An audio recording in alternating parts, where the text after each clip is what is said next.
Si vous avez joué ne serait-ce qu'une seule fois à Super Mario 64, vous avez forcément déjà franchi la porte arrière du château, vous menant dans le jardin de la princesse Peach. C'est un jardin clos, parsemé d'arbres, au centre duquel se trouve une fontaine arborant une étoile. Ce jardin est iconique et est reconnaissable entre mille, à tel point qu'il a même été repris dans Super Mario Odyssey, sorti 21 années plus tard. Mais si ce jardin a acquis une telle popularité, ce n'est pas uniquement grâce à sa forme, ou grâce à ce qu'il peut apporter dans le jeu. En effet, tout se passe sur la fontaine, et plus précisément sur ce petit écriteau. Aujourd'hui, vous l'avez compris, je vais donc me pencher sur le plus gros mystère de Super Mario 64, qui a mis plus de 24 ans à être résolu.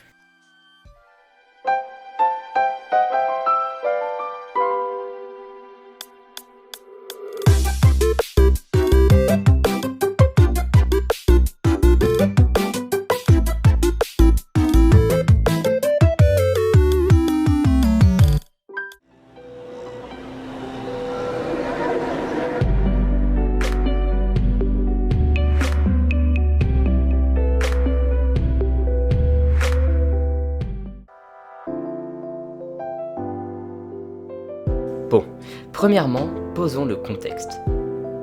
Super Mario 64 est la première aventure de Mario en 3D. Auparavant, les seules autres expériences de Nintendo avec la 3D étaient les espèces d'effets de profondeur sur Star Fox ou encore Yoshi's Island sur SNES, et qui étaient plus de la fausse perspective que de la véritable 3D. Ces effets étaient permis grâce à la puce Super FX, disponible sur certaines cartouches à l'époque. Et si on reste dans le registre de la Super NES, on pourrait aussi parler de Donkey Kong, qui utilise de la vraie 3D mais rendue et transformée en sprite, ce qui lui donne son aspect si beau pour de la Super NES. Super Mario 64 s'inscrit donc dans un registre très particulier. Le jeu doit en effet faire découvrir la troisième dimension à tous les joueurs du monde entier, un univers avec lequel ils ne sont pas familiers. Submerge in a 3D environment with 15 worlds of beautiful graphics and 10 special areas, and of course Mario! Ce qui découle de cette nouvelle technologie, et surtout de la première génération de consoles 3D, c'est-à-dire la Nintendo 64 et la PS1 pour ne citer qu'elles, c'est l'interprétation, la manière de jouer et même la manière de créer et designer le jeu. Tout cela diffère énormément de ce qu'on peut faire aujourd'hui. Voilà donc le contexte historique et temporel dans lequel s'inscrit Super Mario 64. Bah ouais, ok, là tu parles de Mario, c'est bien, mais ça répond pas à la question de la vidéo. C'est quoi l'origine de ce gros mystère? Justement, j'y viens. Une des particularités de Super Mario 64, c'est que Luigi est absent du jeu. En effet, dans la totalité des opus Mario précédents, il était tout le temps accompagné de son frère, mais pas dans Mario 64. Les joueurs ont donc directement pensé au fait que Luigi était caché dans le jeu et qu'on pouvait le trouver grâce à un easter egg inclus dans le jeu, mais enfoui dans ses recoins les plus profonds. Et c'est alors que les joueurs ont commencé à s'intéresser à cette plaque. Et c'est de cette manière si anodine qu'un des plus grands secrets de l'histoire du jeu vidéo allait voir le jour.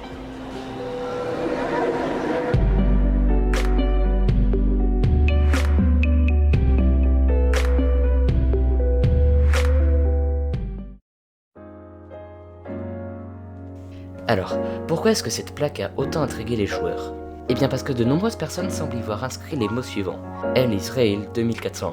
Ces 4 mots voudraient peut-être confirmer la présence de Luigi dans le jeu via le L désignant notre cher plombier. Et cette théorie s'est popularisée en très peu de temps, même pas en quelques mois après la sortie du jeu, en 1996. Mais bon, je pense que vous le voyez actuellement, mais l'image n'est pas très claire. On voit pas véritablement ce El Israel 2401, que ce soit sur la texture d'origine, que j'ai même mise en HD, ou même sur Super Mario 3D All Stars, pourtant un jeu qui a restauré les textures du jeu. Donc, comment est-ce qu'autant de joueurs ont pu lire ce fameux El Israel 2401 ? Pour le savoir, je me suis mis dans les mêmes conditions qu'un joueur de l'époque.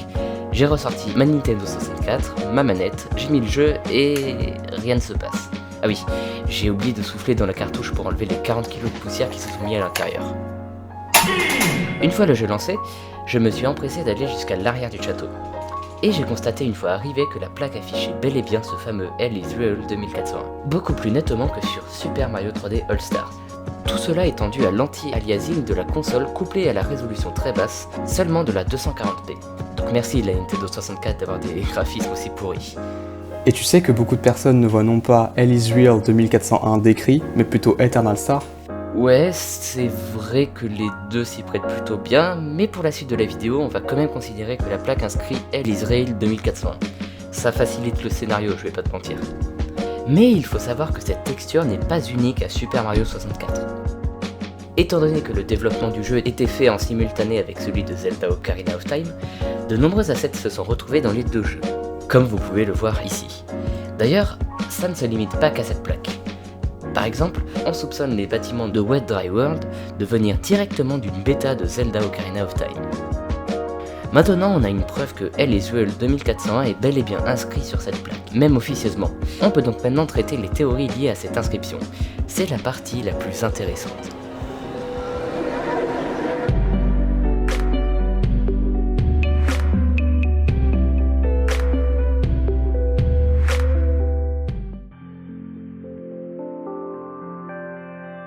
En 2008 est publié sur le site sm64.com l'essai de Josiah Plummer, Guide des mystères de Super Mario 64, où il consacre une grande partie de son écrit à ce mystérieux écriteau. Il nous fait part de différentes théories qu'il aurait entendues concernant la phrase Hell is Real 2401. Par exemple, certaines personnes pensaient que le 2401 faisait référence au nombre total de pièces dans le jeu, et qu'il fallait en collecter la totalité pour voir Luigi apparaître. Et oui, il y a vraiment des personnes assez patientes pour avoir tenté. Et la réponse est non. D'une, ça ne marche pas, et de deux, il y a en tout 2672 pièces. Attends, mais du coup, il y a quand même des gens qui ont compté le nombre total de pièces du jeu, juste pour une théorie à la con. Bienvenue sur internet. Après, il y a d'autres théories un peu plus farfelues, comme par exemple appuyer 2401 fois sur la touche L, ce que je vous déconseille de faire pour d'une, ne pas perdre votre temps, et de deux, pour ne pas finir avec une crampe et une manette qui passe par la fenêtre. Après, il y a plein d'autres théories, mais j'ai pas envie de me transformer en Didi Chandouidoui, je lui laisse plutôt l'idée s'il veut la reprendre. Mais en 24 ans, forcément, énormément de théories ont vu le jour, et se sont faites réfuter, puis retour à la case départ. Mais quelquefois, pour appuyer des théories, certaines personnes décidaient de créer des fausses vidéos, la plus ancienne que j'ai trouvée datant de 2009. Les fakes dans l'histoire du jeu vidéo est un sujet vraiment intéressant. Je vous renvoie d'ailleurs vers cette vidéo de Lopok qui raconte l'histoire du plus gros fake de l'histoire de Nintendo. C'est très intéressant. Mais revenons au sujet principal.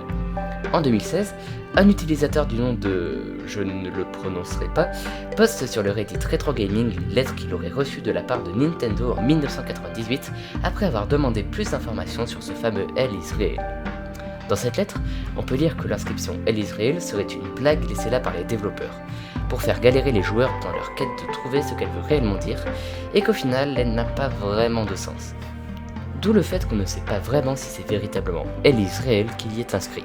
Cette lettre est d'ailleurs signée par un certain Michael D. Chandler, et après plusieurs recherches sur internet, on trouve effectivement que c'est un ancien employé de Nintendo qui a répondu à plusieurs autres lettres de fans, donc il s'agit bien d'un réel employé de Nintendo.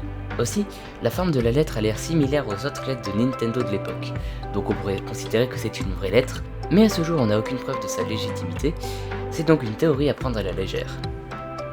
Et le dernier point que je voulais aborder pour les théories liées à ce mystère, c'est tout simplement l'intervention de IGN, les leaders en termes d'actualité jeux vidéo depuis extrêmement longtemps, qui, face à l'ampleur de ce mystère, ont tout simplement décidé de poster le 14 novembre 1996, donc vraiment très peu de temps après la sortie du jeu, un message promettant 100 $ à la première personne pouvant prouver l'existence de Luigi dans le jeu. C'est pour montrer l'étendue de cette théorie quand même. Et même si la totalité de ces rumeurs et de ces vidéos étaient fausses, il faut bien avouer que la quête de Luigi dans Mario 64 a vraiment été un événement majeur dans l'histoire du jeu vidéo, qui a même réussi à le faire vivre et qui a permis aux créateurs les plus fous d'implémenter pour de vrai Luigi dans le jeu. C'est vraiment quelque chose de passionnant, un mystère qui dure aussi longtemps et qu'on n'a toujours pas réussi à élucider.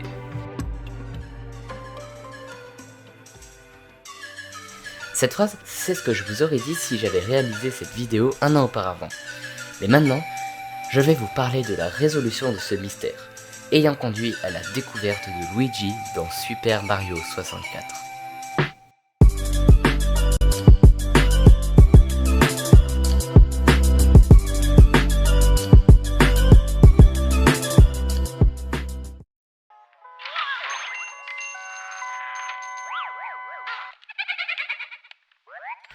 Nous sommes le 25 juillet 2020, quand des centaines de données de chez Nintendo ont fuité, plus de 2 Teraoctets dans sa totalité.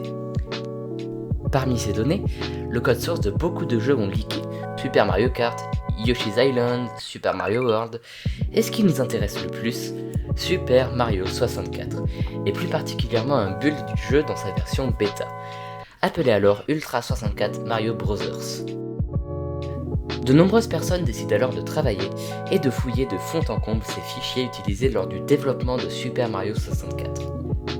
On a obtenu des fichiers audio, des rendus et plein de fichiers non compressés, c'est-à-dire dans leur qualité d'origine, dont voilà quelques exemples.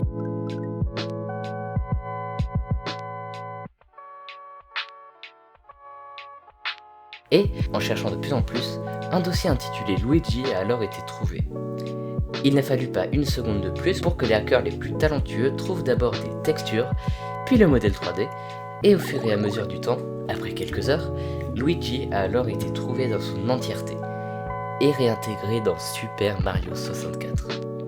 D'ailleurs, des extraits de la voix de Luigi, interprétés par Charles Martinet, comme son frère, ont également été trouvés. Oh, mamma mia, that's delicious! Tous ces clips ont même été réutilisés dans Super Mario Advance sur Game Boy Advance. Et, dans l'euphorie de cette énorme découverte, une réalisation a été faite. Luigi a mis exactement 24 ans et 1 mois à être découvert dans Super Mario 64, le fameux 2401. Mais j'oublie un détail crucial. Qu'est-ce que Luigi fait là ? Pourquoi est-ce qu'il se retrouve finalement dans les fichiers du jeu ? Eh bien, il faut savoir que Luigi, lors de son implémentation dans Super Mario 64, n'était pas juste là parce qu'il fallait obligatoirement qu'il accompagne son frère Mario dans ses aventures, mais il était surtout présent parce que Super Mario 64 devait alors se jouer en multijoueur. Mais, à cause de problèmes de performance, cette idée a alors été abandonnée, laissant un Luigi abandonné dans les fichiers de Mario 64. Ce mode multijoueur devait sûrement se jouer de manière similaire à ce qu'on pouvait trouver sur d'autres jeux avec un écran splitté. Aussi, Grigno a réalisé une vidéo montrant ce que Super Mario 64 en coop pourrait rendre. Et franchement, ça donne envie. Et finalement, on peut dire que cette quête de Luigi dans Super Mario 64 n'a pas été vaine.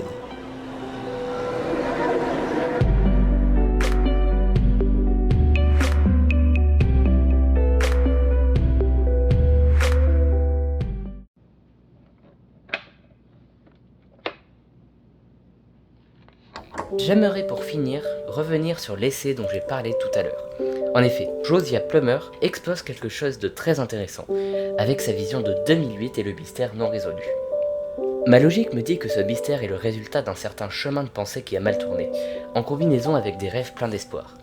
Néanmoins, il n'est toujours pas résolu, donc la possibilité de débloquer Luigi, de découvrir un ancien secret, de découvrir la dernière pièce du puzzle, cette possibilité-là continue de prospérer. Avec toutes les possibilités relatives à Ellis Rail 2401, il serait tragique et déchirant qu'il soit enfin révélé comme une texture uniquement placée dans le jeu à des fins esthétiques. Par conséquent, peut-être que le fait que ça n'ait pas encore été résolu en est la beauté. La plaque dans le jardin est l'énigme la plus stimulante de Super Mario 64, et il serait normal qu'elle reste à jamais au-delà de notre compréhension.